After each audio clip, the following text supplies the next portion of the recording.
ಕೈಯಲ್ಲಿ ಇದೆ ಬಂದಿಲ್ಲ, ತುಂಡಾಯ್ತು. ಗಾಯ್ಸ್, ಇದೇ ಉಂಟಲ್ವಾ ತುಂಬಾ ಅಪರೂಪ ಗೊತ್ತುಂಟಾ? ಯಾವಾಗ್ಲೇ ನನ್ಗೆ ಸಿಕ್ಕಿಲ್ಲ, ಯಾವಾಗ್ಲೇ ನಾನು ಕಾಯ್ತಾ ಇದ್ದೀನಿ ಗೊತ್ತುಂಟಾ? ನನ್ನ ತೆಂಗಿನಕಾಯಿ ಎಲ್ಲಿ ರಾಶಿ ಇಡ್ತಾರಲ್ವಾ, ನಾನು ಯಾವಾಗ ಸರ್ಚ್ ಮಾಡ್ತೀನಿ ಪೊಂಗು ಬಂದಿದ್ದ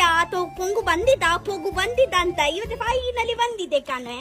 ಗಾಯ್ಸ್, ತುಂಬಾ ಎಕ್ಸೈಟೆಡ್ ಇದ್ದೀನಿ ನೋಡ್ಲಿಕ್ಕೆ. ಒಳಗೆ ಪೊಂಗು ಉಂಟಾ ಇಲ್ವಾ? ಉಂಟಲ್ವಾ? ಪೊಂಗು ತಿನ್ಲಿಕ್ಕೆ ಎಷ್ಟು ಮಜಾ ಆಗುತ್ತಲ್ವಾ, ಅಷ್ಟು ಕಷ್ಟ ಇದೆ ಓಪನ್ ಮಾಡ್ಲಿಕ್ಕೆ ಉಂಟು ಗೊತ್ತುಂಟಾ? ಓಹೋ, ನೋಡು ಈಗ ಇರುತ್ತೆ. ಓಕೆನಾ? ಎಷ್ಟು ಚಿಕ್ಕ ಉಂಟು, ಕ್ಯೂಟ್ ಉಂಟಲ್ವಾ? ನನ್ನ ಹಾಗೇನೆ ತುಂಬಾ. ವಾ ಪೊರ್ಲುಯಾ ಎನ್ನ ಪೊಂಗುಯಾ, ಚೆನ್ನಾಗಿ ಮುದ್ದಾಗಿ ಉಂಟು.